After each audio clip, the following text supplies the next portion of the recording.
그러니까 이스라엘에게는 한 3-4번의 기회를 줬다 그랬잖아요. 그래서 하나님이 굉장히 번성하게 해줬다라는 얘기를 했습니다.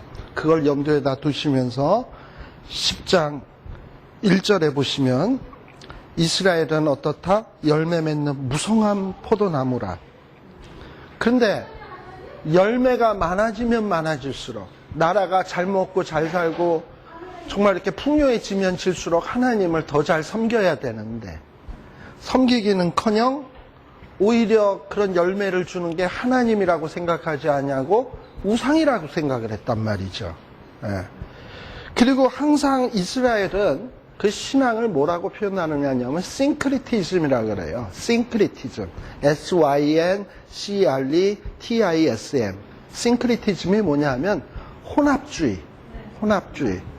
그게 뭐냐 하면 전쟁을 할 때는 하나님의 도우심이 필요해서 하나님 믿고, 근데 농사 지을 때는 하나님이 실력이 없는 것 같거든, 농사는. 그러니까 농사는 바알한테, 그래서 어떤 때에 따라서 요신에게, 조신에게, 양다리 걸쳐서 이쪽으로 갔다, 저쪽으로 갔다, 그런 식의 신앙인 거예요. 그래서 2절에서는 그걸 뭐라고 표현하냐 하면, 저희가 두 마음을 품었다. 그래서 결국은 하나님 앞에 죄를 받을 것이고 하나님이 그런 우상 숭배하던 제단들은 다 헐어버리겠다라고 얘기를 하는 거예요. 자, 그러면서 이제 결국은 어떻게 되느냐? 이제 저희가 이제 이르기를 우리가 여호와를 두려워 아니함으로 우리에게 왕이 없거니와 왕이 우리를 위하여 무엇을 하리요? 이제 이스라엘 백성들은 그럼에도 불구하고 이렇게 하나님이 심판하신다고 하는데도 전혀 두려워하질 않아. 간이 배 밖으로 나와요. 예. 그러니까 하나님은 더 이상 자기들에게 왕도 아니야, 하나님은. 그렇다고 해서 자기네들에게 있는 왕들은 뭐 하냐? 왕들도 변변히 하는 일 없어. 예. 그러면서도 두려워 안 해요. 사실 보세요. 무나엠이라고 하는 왕이라고 있으면 이스라엘 백성을 위해야지 왜 아수르한테 가서 머리를 조아리고 백성들한테 세금 걷어다 아수르에게 다 바칩니까? 그게 왕이 할 짓인가요? 예. 그리고 결국은 이제 그런 왕들, 쓸데없는 왕들이 있다가 결국 망하잖아요. 그럼에도 불구하고 이스라엘은 회개 안 해. 4절에 보면 그렇게 의도 터지면서도 헛된 말, 거짓 맹세, 이런 식으로 나아가는 거예요. 그리고 결국은 어떻게 되느냐? 이제 하나님이 아주 진노의 심판을 내리게 되면 사마리아 거민이 벳아웬의 송아지를 인하여 두려워하리라. 여러분들 벳이라고 하는 말은 집이라는 말이에요. 벳엘 하면은 하나님의 집. 자, 그럼 벳아웬 하면 누구의 집? 아웬의 집. 벳엘은 엘이 하나님이잖아요. 벳엘 하나님의 집. 벳아웬 하면 아웬의 집. 아웬의 집이 뭐냐? 아웬이라는 말은 뭐냐면 헛된 거, 허무한 거, 아무것도 아닌 거, nothing. 근데 거기에 그 사마리아를 뭐라고 일컬어졌냐면 벳아웬이라고 일컬어진 거야. 사마리아가 허무한 집이야. 왜? 거기에다가 송아지를 세웠는데 송아지가 복줄 줄 알았는데 가만 보니까 끝에 보면은 아무것도 아니잖아요. 송아지는. 그러니까 거기는 송아지가 있으면 뭔가 복 받을 거라고 생각을 했지만 그 집은 아무것도 아닌 집이야. 벳아웬에 아무것도 아닌 집에 아무것도 아닌 송아지가 이제 그것 때문에 두려워하게 될 거예요. 자, 왜 두려워하게 되느냐? 이 송아지를 세웠거든요. 베델에다가. 근데 아수르 군대가 쳐들어오게 되면 이스라엘 사람들도 포로로 잡아가지만 이스라엘에 보니까 이스라엘의 신도 포로로 잡아가야 되는데 이스라엘의 신을 딱 보니까 얘네들 보니까 베델과 단에다 송아지 만들어 놓고 그게 자기네들을 애굽 땅에서 인도해낸 여호와라 그러거든. 그러니까는 이게 얘네들 신인가 보다. 그래가지고 그 송아지 섬기던 사람도 잡아가고 또 그 송아지도 잡아갖고 가는 거야. 그래가지고 그 얘기가 뭐냐면 6절에 나오는 얘기예요. 그 송아지를 아수르로 옮겨다가 예물로, 그러니까 이스라엘의 신을 아수르 왕에게 우리가 이거를 포로로 잡아왔습니다. 이러고선 바치게 되는 거예요. 그러면 에브라임 족속은 얼마나 이게 창피한 일입니까? 자기네들이 신으로 떠받들던 것이 인간 왕에게 포로로 잡혀와서 예물로 바쳐짐을 당하니까 그런 신을 섬기던 에브라임 사람은 뭐가 되는 거예요, 도대체? 수치를 당하는 거지. 수치를 당하고 아주 부끄러운 일이 되는 거죠. 그리고 7절에도 보지만 사마리아 왕은 어떻게 되느냐? 정말 무리의 거품같이 멸망할 수밖에 없어요.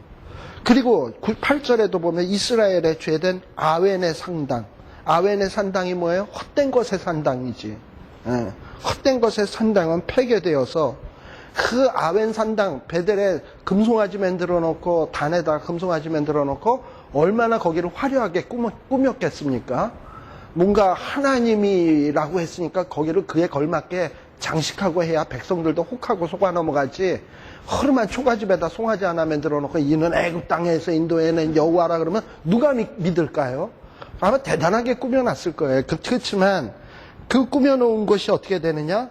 가시와 찔레가 그 단위에 풀풀 생기게 되고 잡초가 생기게 되고 이러다 보면은 아이고 우리가 베델과 단에 세운 송아지가 우리를 애굽 땅에서 인도에는 여호와인 줄 알고 무슨 능력 있는 신인 줄 알았더니 아무것도 아니네. 이런 신한테 갖다 바치고 섬겼던 우리들은 정말 이게 뭐냐 하고선 창피해가지고 고개도 못 들어. 그래서 고개를 못 들으니까 저희가 산더러 산아 바위야 우리를 가리우라. 우리 위에 무너져라. 내가 도무지 창피해서 못 살겠다. 이렇게 된다 이 말이죠. 근데 이게 이 말이 딱 뭐랑 비슷하냐면 계시록에 나오는 말하고 비슷하지 않아요? 우리 주님이 진짜 임하시는 날에 사람들이 창피해가지고 왜냐면 그동안에는 예수님 무시하고 막 이러고 살다가 정작 예수님이 오시고 헛된 것만 믿었던 사람들이 예수님 보고 창피해가지고 산아 바위야 나를 가리우라 이렇게 되는 거지. 네. 자, 그러면서 이 9절에 보면 계속 이 여로보암 2세 때의 죄를 뭐랑 비교하냐? 기브아의 죄. 그러니까 너네는 이미 기브아 시대 때부터 계속해서 이렇게 못된 짓만 했다 이 말이죠. 네. 그래서 10절 하나님이 이 작정하신 때, 원하신 때에 하나님이 징계한다. 여기에 보면 저희가 두 가지 죄, 아까 두 가지 죄라는 건 뭐 다른 게 아니라 아까 두 마음, 두 가지 죄, 뭐 다 같다고 보시면 돼요. 네. 그래서 하나님이 결국은 그들을 치게 될 것이다. 그리고 에브라임 백성들, 암만 이 곡식 밟기를 좋아하는데 마치 길들이 남소 같아서 곡식 밟기를 좋아하나 곡식을 밟을 때 소에게 뭘 씌우냐면 멍에 씌우고 또 사람까지 태우고 얼마나 힘들겠습니까? 이런 식으로 하나님이 심판하겠다 이 말이에요. 그래서 호세아는 이제 드디어 본론적인 얘기를 합니다. 뭐라고 얘기했냐면 자 이렇게 심판이 임박했으니 너희는 어찌해야 되냐 하면 자기 자신들을 위해서 이제부터라도 의를 심어라. 또 긍휼을 거두어라. 우리가 이미 아모스서에서 이야기했지만 아모스서에 보면 신앙켤레에 사람을 팔고 또 머리 위에 있는 티끌을 탐내고 또 의로운 자들을 밟고 이런 일들이 많았잖아요.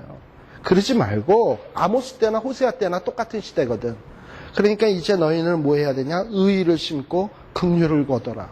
언제가 바로 회개할 때냐 하면 지금이 여호와를 찾을 때니 너희는 묵은 땅을 기경하라. 기경하는 건 뭐냐면 우리가 이제 1년 추수가 끝난 다음에 이제 새로 다음에 농사를 위해서 땅을 한번 쟁기를 가지고 푹 땅에다 집어넣어서 땅을 한번 다 뒤집어 놓잖아요. 이렇게 묵은 땅을 기경하는 거.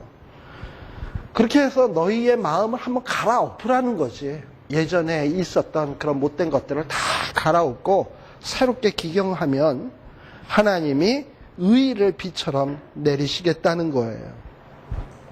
자, 그리고 악을 바꿔라 죄를 거두고 거짓 열매를 먹었나니 그런 어떤 거 하지 말고 그런 악한 밭들은 다 갈아엎고 이제 하나님 앞에 회개하라 이 말이에요. 근데 그럼에도 불구하고 이스라엘 백성들은 회개한 것 같지 않아요. 여전히 악을 바꿔라 죄를 거두고 거짓 열매 맺고 뭐 그냥 내 용사의 많음을 의뢰하였다. 여로보암 2세도 하마더기에서부터 아라바까지 땅이 넓으니까 누가 감히 나를 치겠나 이러고서는 마음의 교만이 하늘을 찔렀겠죠. 그러니까 뭐 전쟁 아무런 뭐 걱정 근심이 없었겠지. 그런데 조만간 너희 백성 중에 요란함이 일어날 것이며, 너희 백성 중에 요란함이라는 게 뭘까요? 백성 중에 요란함이니까 이건 내전이야. 외전이 아니고 내전이야. 그게 뭐냐면 여로보암이 죽고 난 다음에 스가랴가 아들이거든요. 스가랴가 불과 2년밖에 왕노를 못하고 므나헴이 스가랴를 죽이고 왕이 돼요. 또 므나헴을 또 죽이고 또 왕이 되고, 이런 식으로 정권이 이 내전으로 얼마나 많이 바뀌는지 몰라. 그러니까 너희 중에, 이스라엘 중 안에서도 평안함이 없어. 혁명. 그래가지고 정말 백성들이 잠자다 일어나면 왕이 바뀌어 있어. 뭐 하다못해 뭐 7일, 뭐 한 달, 뭐 이러고서 그냥 왕권이 바뀌는데 뭐. 그러니까 뭐 잠자고 일어나면 왕이 바뀌어 있는 거야. 뭐 이런 식이 되니까 얼마나 그 이스라엘 땅 안이 요란했겠습니까? 또 왕이 된 자들은 자기의 왕권을 지키려고 또 한 번 또 이전 왕들의 신복들은 또 다 죽이는 숙청 작업 했을 거 아니에요. 그건 정신 못 차리지. 예. 그런데다가 또 어떤 일이 벌어졌냐 하면 거기 보면 살만이 전쟁의 날에, 우리말로는 살만이라고 돼 있는데 이게 살만 에셀이라고 하는 아수르 왕의 이름입니다. 아수르의 왕이 살만 에셀이야. 이 살만 에셀이라고 하는 이 왕이 이 북이스라엘을 쳐들어와서 멸망시킨 왕이에요. 살만 에셀이. 그래서 살만 에셀이 쳐들어와서 벳 아벨을 회파한 것 같이 될 것이라. 그때의 어미와 자식이 함께 부서졌도다. 거기 보면 벳 아벨이라는 말이 나오죠. 아벨 하면 어디서 많이 듣던 이름 같지 않아요? 가인과 아벨 할 때 아벨 기억나시죠? 가인은 얻었다라는 뜻이지만 아벨이라는 말은 허무라는 뜻이에요. 그것도 역시. 그러니까 아마도 아담이 자기 자식을 딱 낳았을 때, 가인을 낳았을 때는 아들 낳는다는 기분에 얻었다 하고선 기쁨으로 이름을 지었는지 모르겠어요. 그랬는데 그 다음에 아벨을 낳았을 때는 모르겠어. 아담이 좀 신앙이 깊어졌는지 아벨을 딱 보자마자 그의 미래가 보였는지 모르지만 가인에게 죽임당하잖아요. 그래서 뭔가 인생 허무, 무상 이런 걸 느껴서 있는지 모르지만 아벨이라는 이름으로 졌어요. 참 자식의 이름으로 좋은 이름이 아닌데 아벨.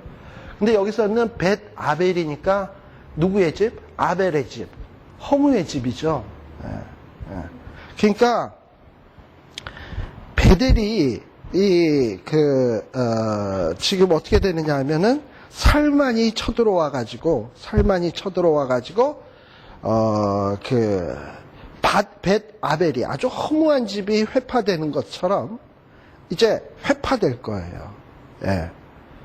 그리고 이 베델이 15절에 보면 너희의 큰 악을 인하여 베델이 이와 같이 되겠다는 거야. 그리고 이스라엘 왕이 새벽에 멸절된다.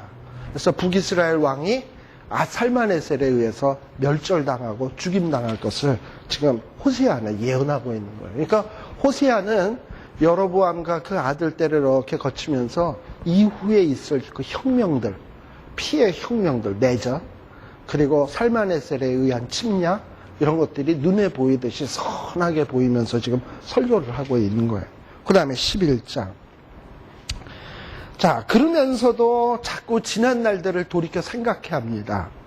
자, 이스라엘에 어렸을 때 내가 사랑을 하여 아들을 애굽에서 불러내었거늘. 그러니까 하나님은 이스라엘에게 대해서 특별한 애착이 있어요.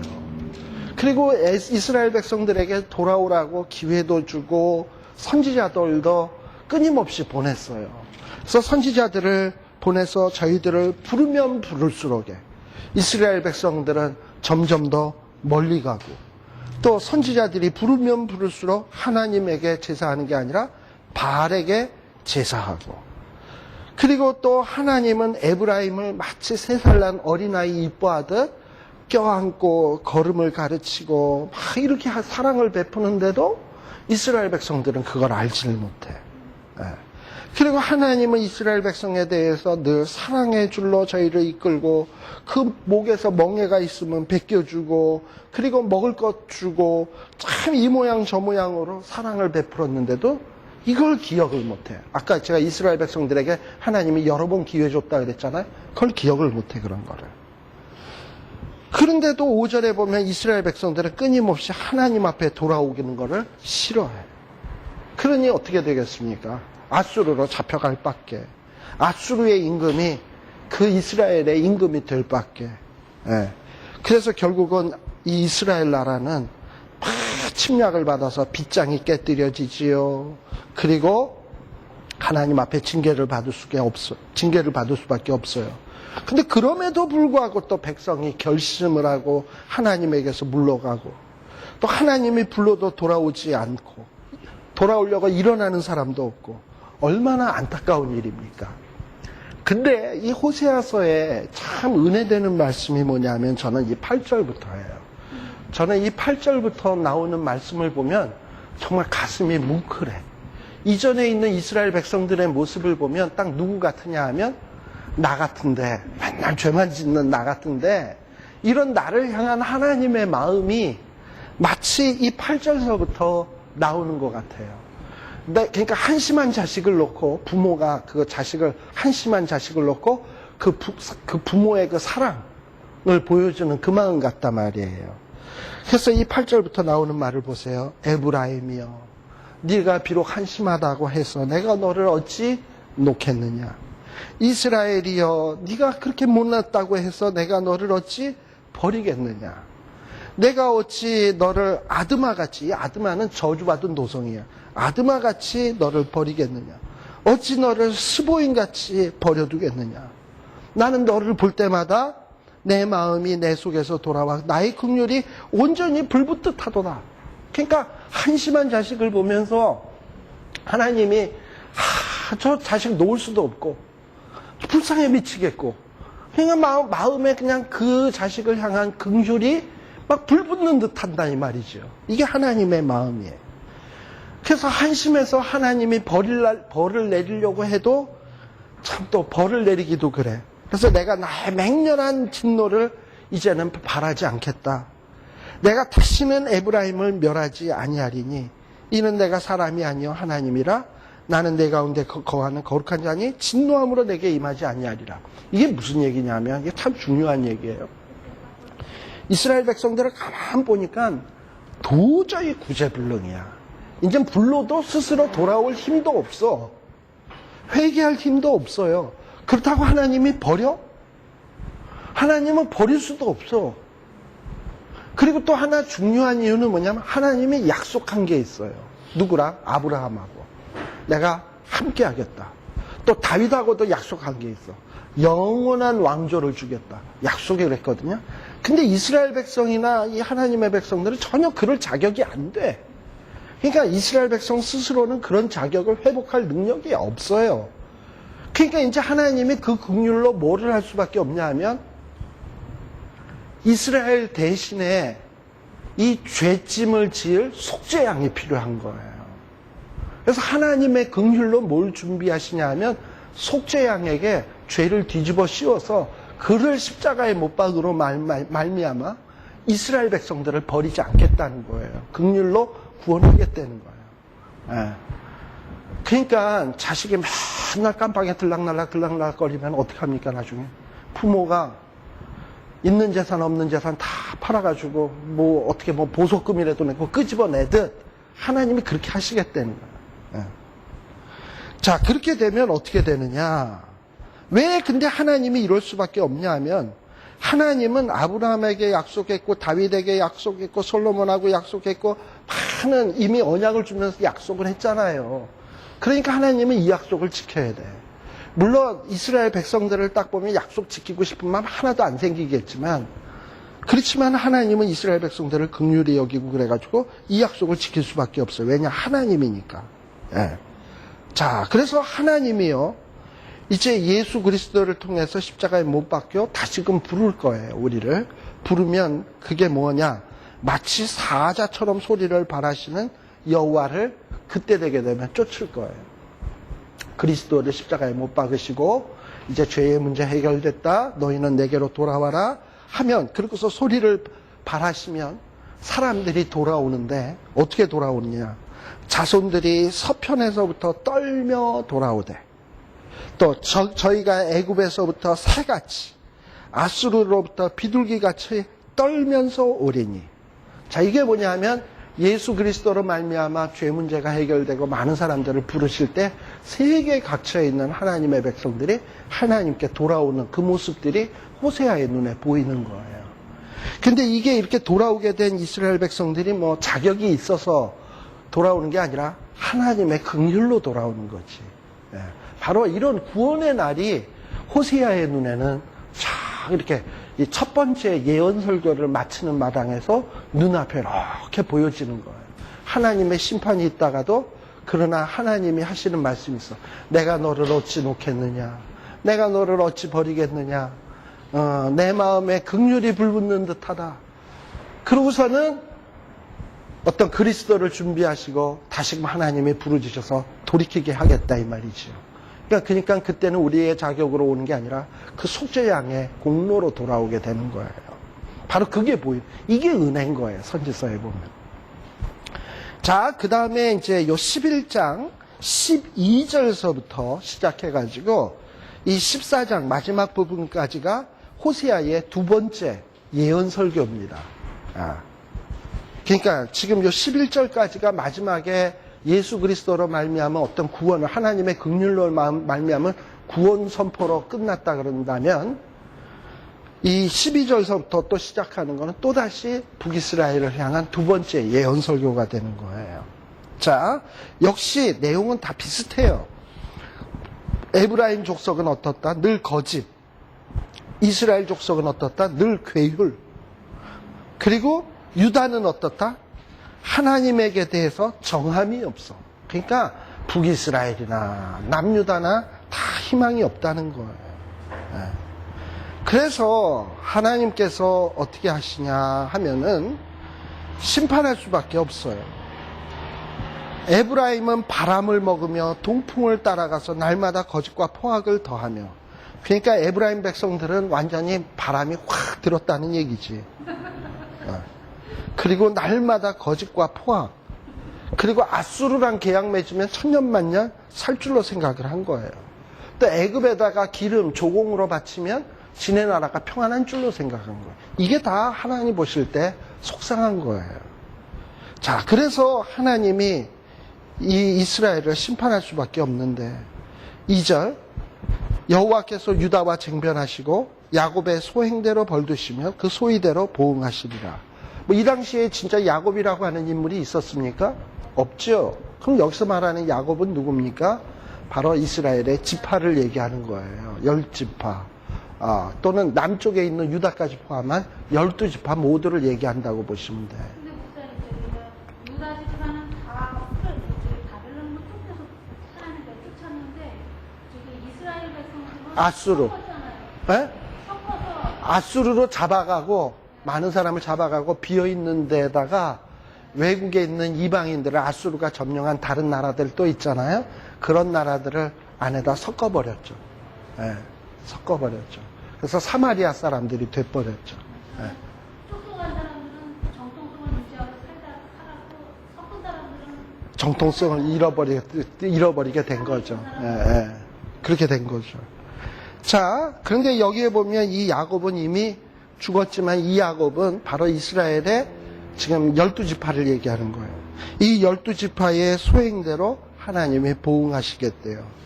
자, 마치 어떻게 보응하시냐 하면 과거의 야곱의 이야기를 지금 비유로 듭니다. 야곱이 태에서부터 형의 발뒤꿈치를 잡았다. 그러니까 그렇게 욕심장이고 자기밖에 모르는 그런 어떤 모습을 얘기하는 거예요. 이스라엘은 늘 남에게 베풀기보다는 자기 것밖에 모르는 그런 모습을 보여주는 거고, 또 작년에 대해서도 뭐냐면 그저 축복받고 안전에 축복받기 위해서 그저 하나님과도 다투는 어떤 이런 욕심쟁이 같은. 자, 그러다가 어떻게 되었냐면 천사와 힘을 겨루어 이기었다? 사실 천사와 겨루어 이기었나요?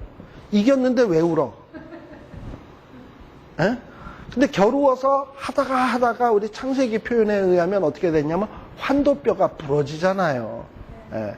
자, 이 환도뼈가 부러짐을 통해서 야곱은 뭘 깨닫느냐 하면 자기가 얼마나 무능한 존재인가 하는 거를 깨닫게 되는 거예요. 그걸 깨닫게 되니까 이제 어쩔 수밖에 없냐면 하나님 앞에 울 수밖에 없어.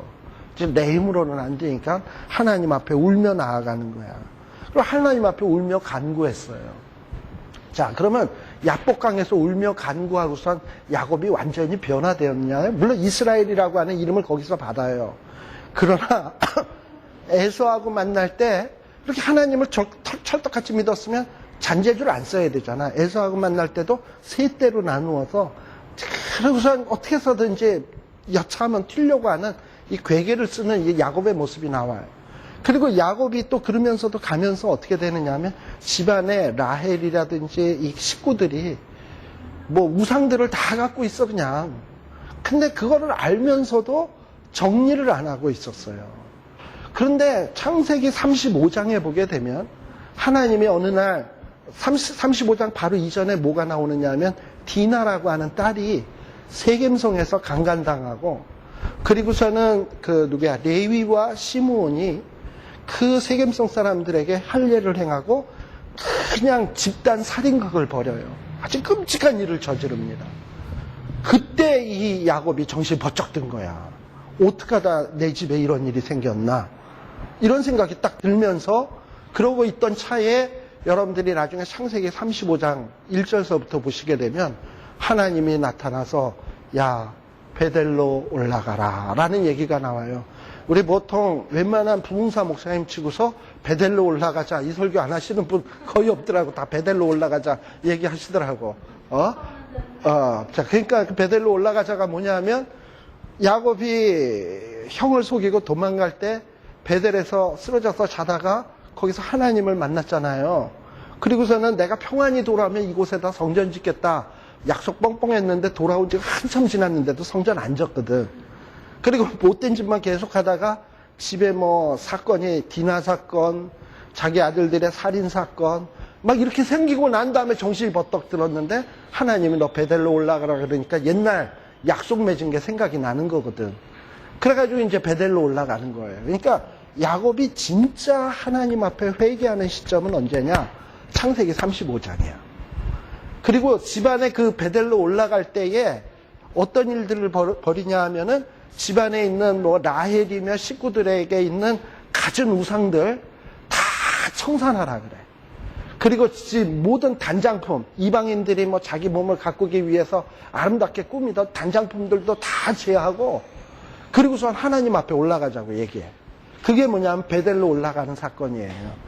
그래서 이 호세아서에서는 뭐라고 얘기하냐면 4절에 보면 울며 그에게 간구하였으며 요까지는 야복강에서 한 일이겠죠? 그러나 거기서 야복강에서 하나님이 만나신 게 아니야. 어디서 비로소 만났냐 하면 베델에서 만났어요. 그럼 베델은 뭐냐?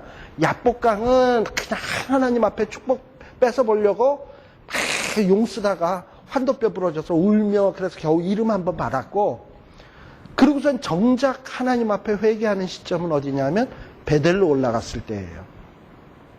자, 그래서 베델에서 저를 만나시고 거기서 말씀하셨어요. 그래서 35장 뒤에 베델로 올라가는 사건 뒤에 하나님이 야곱을 축복하는 내용들이 35장에 쭉 나오게 됩니다. 그러니까 이 얘기는 무슨 얘기입니까? 야곱의 일생처럼 마치 이스라엘의 백성이 그래. 그저 복복복복복 물질 그저 아내 얻으려고 그냥 요런 데만 노상 신경 쓰고 살다가 얻어 터지고 나서야 하나님 앞에 아이고야 베델로 올라가야 되겠구나 하고 베델로 올라가서 비로소 축복받는 것처럼 지금 이스라엘 백성들은 마치 야곱처럼 간사한 족속들인데 야곱처럼 정말 베델로 올라가는 진정한 회개가 있다면 하나님이 이스라엘을 회복시켜 주시겠다는 거예요. 예. 자, 그래서 5절에 보면 저는 만군의 하나님 여호와시라. 여호와는 그의 기념 칭원이라. 여기 보면 여호와라는 이름이 기념칭호라는 걸 얘기했는데 여호와는 약속을 지키시는 하나님인 거예요. 자, 그러니까 하나님 앞에 회개하면 하나님은 약속하기로 이미 언약을 맺으셨어요. 누구랑? 솔로몬하고. 왕상 8장에 보시게 되면 열왕기상 8장 맞지? 8장에 보면 솔로몬이 우리들이 쫓겨나고 외국의 침략을 받고 각종 환난을 당한다 할지라도 이 성전을 향해서 기도하면 하나님이 용서해 주시고 회복해 달라고 솔로몬이 기도했고 하나님은 그 기도를 받으셨거든. 그러니까 하나님은 그런 약속에 대해서 지키셔야 되는 하나님이에요. 그래서 지금 5절에서 얘기하는 게 뭐냐면 하나님은 여호와시라. 여호와는 그의 기념칭호다. 하나님은 약속 지키는 분이다 이 말이에요. 그러니까 지금 그 약속에 근거해서 6절에 뭐라고 얘기하냐면 그런즉 너희들이 이런 하나님이 약속 지키는 하나님이라는 걸 믿는다면 솔로몬과 하나님 사이에 맺었던 약속을 믿는다면 그런즉 너희는 어떻게 해라? 하나님께로 돌아와서 인애와 공의를 지키며 너희 하나님을 바라볼지니라 라고 지금 권면하고 있는 거죠. 돌아오라는 거죠. 회개하라는 거죠. 그런데도 불구하고 이스라엘은 회개 안 해요. 그러니까 이제 이게 망할 종자라는 거예요. 7절, 8절이 뭐냐? 이스라엘 백성들이 어떠냐? 여로보암 때 아주 나라가 부강했다 그랬잖아요? 아주 부자예요. 근데 부자가 더하다고 거짓 저울을 가지고 속여서 또 돈을 더 벌라 그래. 7절. 그리고 또 8절에 보면 부자가 되고 나니까 내가 뭐 이 재물을 얻었는데 내가 사기친 거 하나도 없다. 증거 있으면 대봐. 이런 식이에요. 분명히 거짓 저울이 있는데. 그리고 자기가 거짓말해서 돈 번 거 하나도 없다. 발견하려면 발견해봐라. 아무도 못 발견할 거다. 이런 식이 되는 거예요. 예.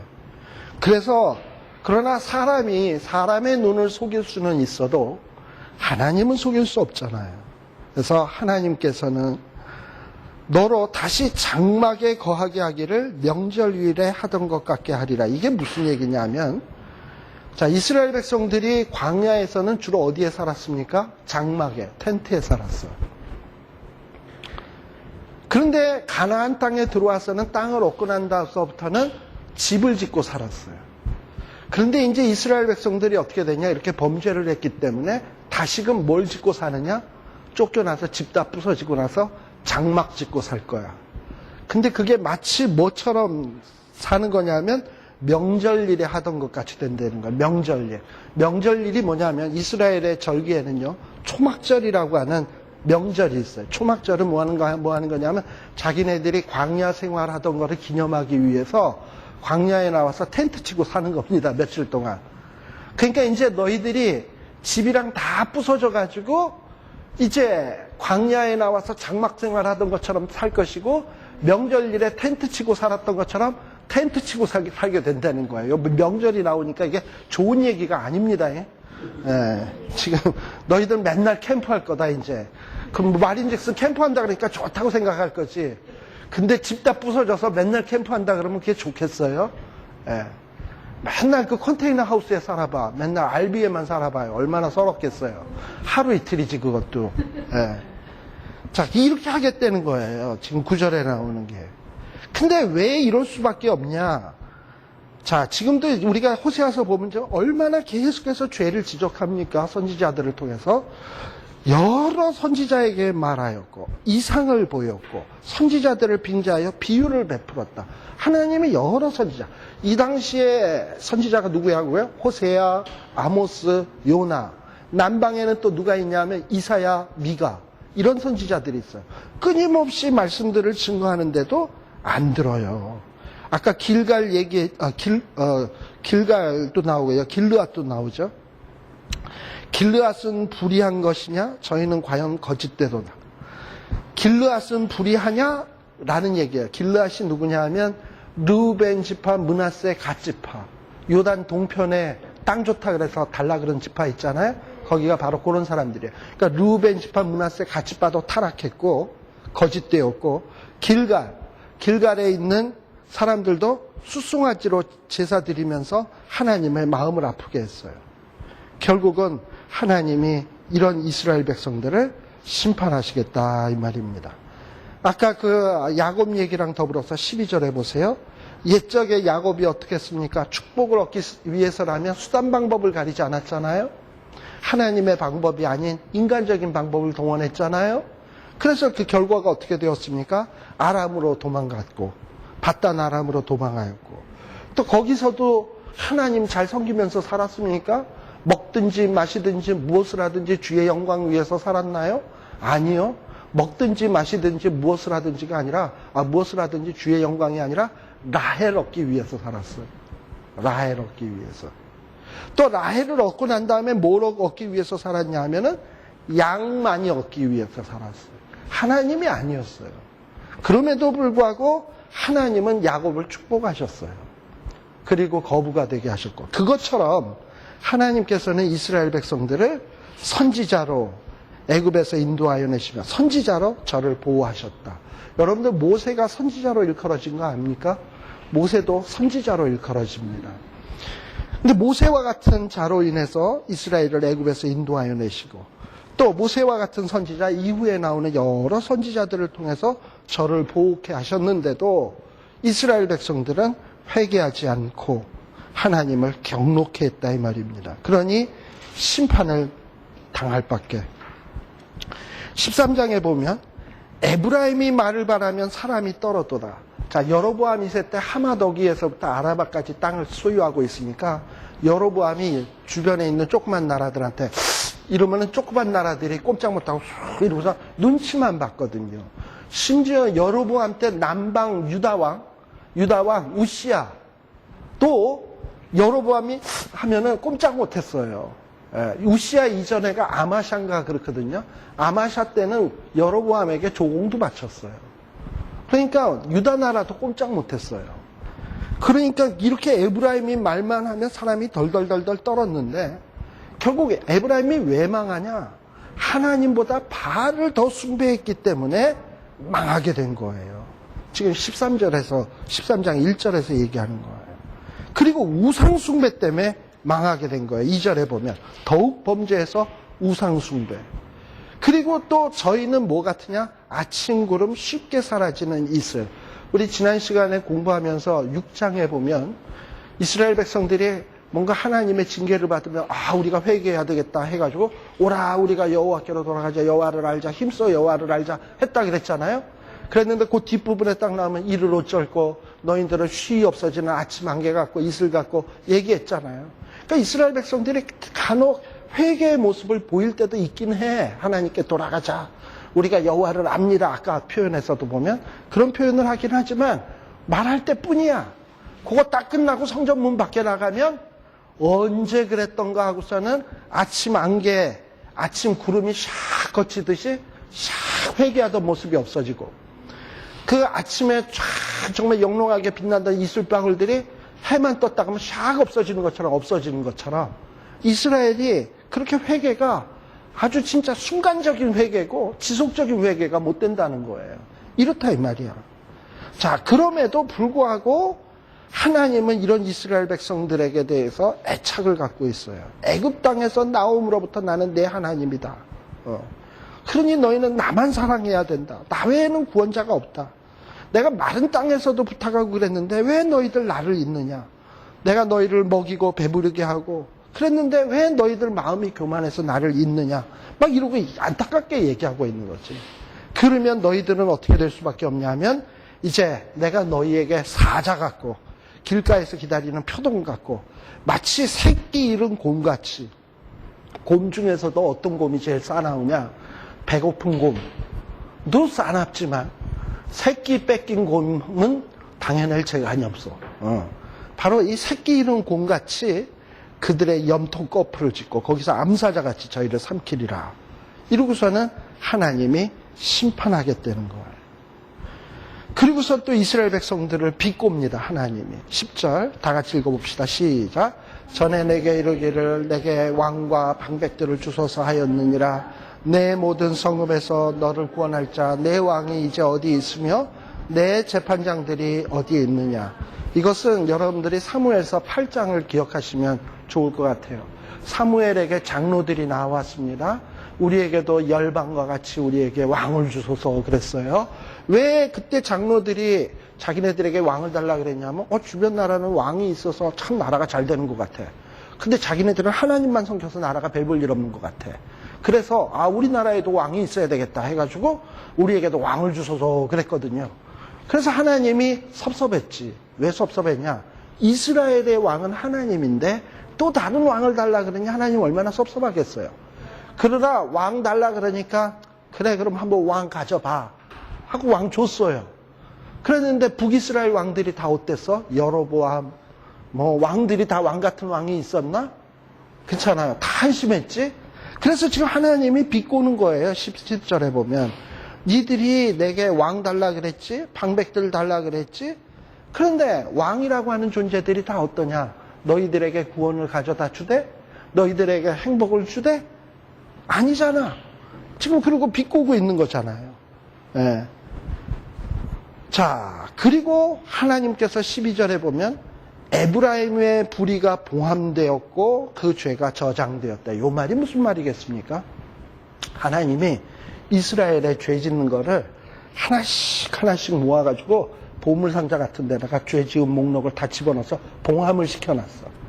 그리고 죄 지은 것들을 다 저장해놨어. 그래서 때가 되면 그거 딱 까면 뭐가 되는 거냐면 이스라엘의 죄가 그냥 낱낱이 드러나게 돼 있어. 지금 하나님이 그러겠다는 거예요. 그러니까 하나님은 죄에 대해서 다 기억하고 있습니다. 봉함하고 저장하고 있어요. 그래서 때가 되면 마치 해산하는 여인이 애 낳을 때가 되면 애 낳는 것처럼 그때 어려운 것처럼 하나님이 심판할 거예요. 예. 그리고 심판하게 되면 그 해산의 고통은 피할 수 없이 나올 수밖에 없어요. 예.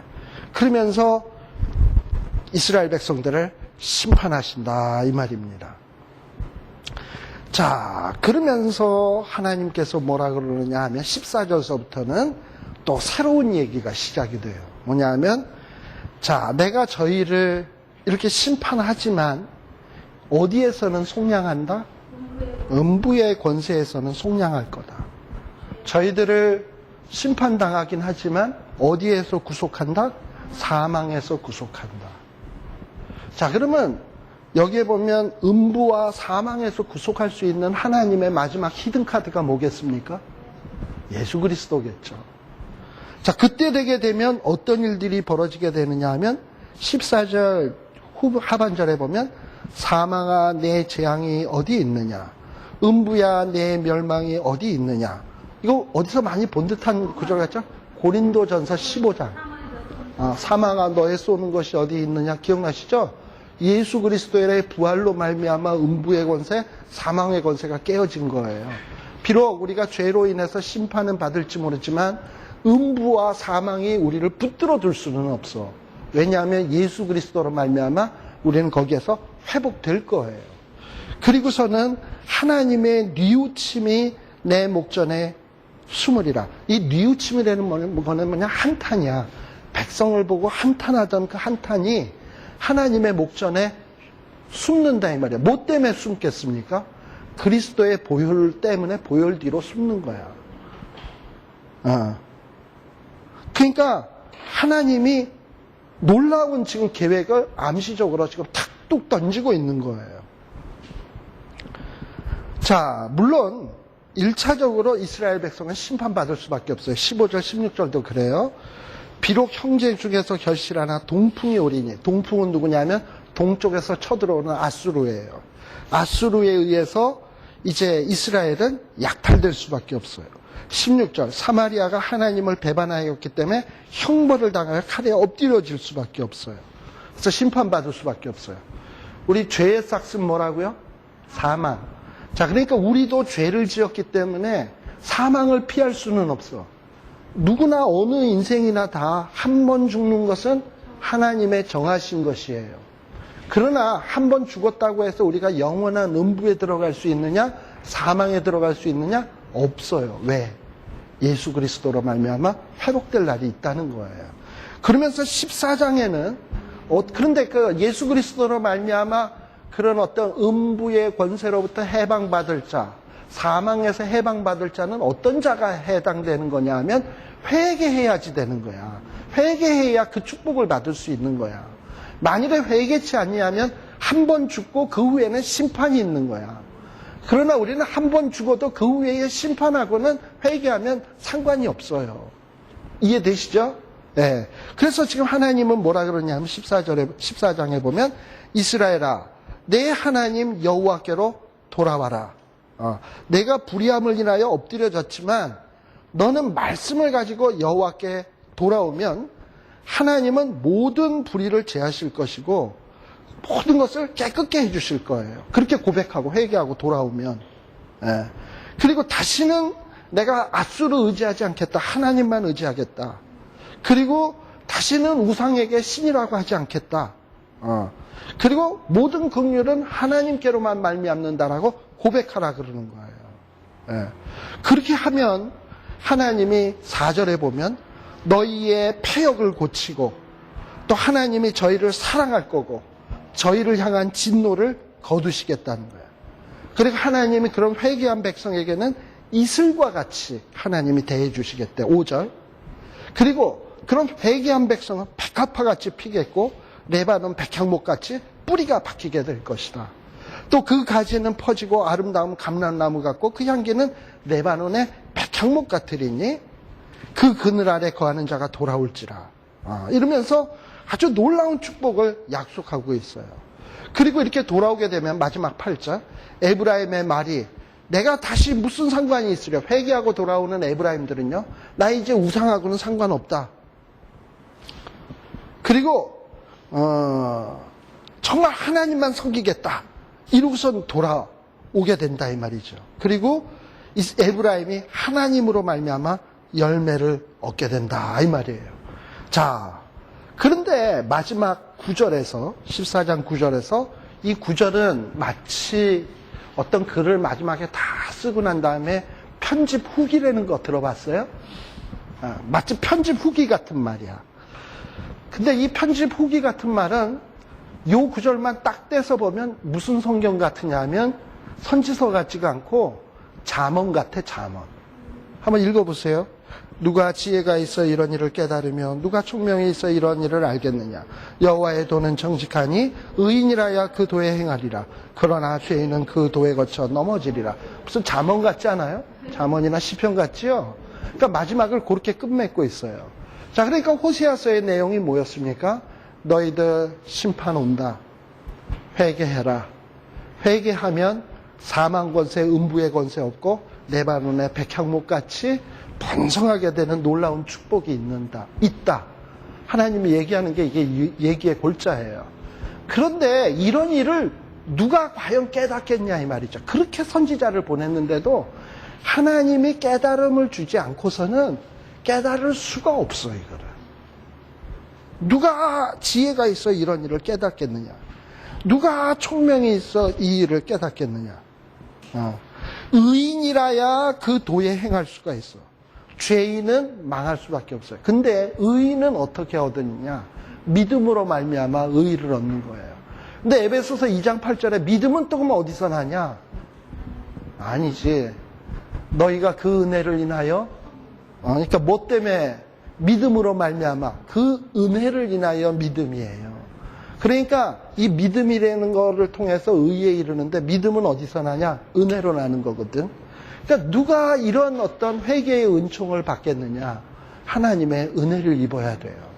그러니까 우리들이 정말 하나님 앞에 무릎을 꿇고 하나님, 정말 나는 죽을 수밖에 없는 죄인이고 정말 철면집 같은 죄인이고 불쌍히 여기소서, 의를 베푸소서, 긍휼을 베푸소서 할 때 하나님이 우리를 의롭게 하시고 또 믿음을 주시고 그리고 우리로 하여금 사망 권세 깨뜨려 주시고 음부의 권세 깨뜨려 주시고 레바논의 백향목같이 회복시켜 주시겠다는 거예요.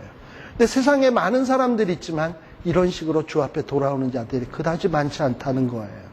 바로 호세아는 이 점을 한탄하고 있는 겁니다.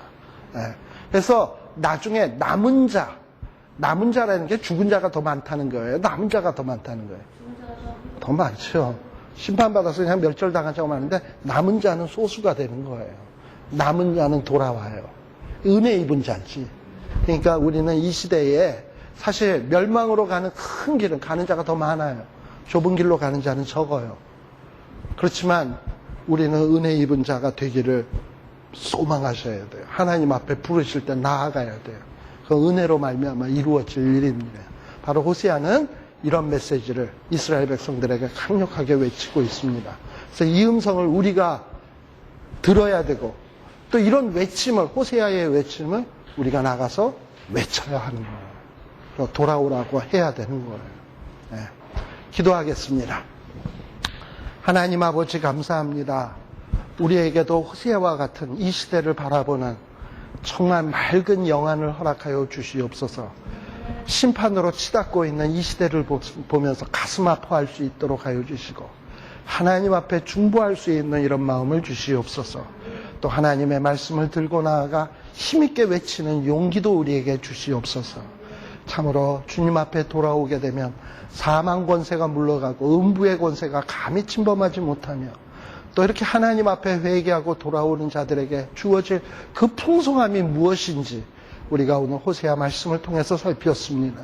하나님 아버지, 기왕 예수 믿는 거 정말 이 풍성함의 단계까지 이루기를 원합니다.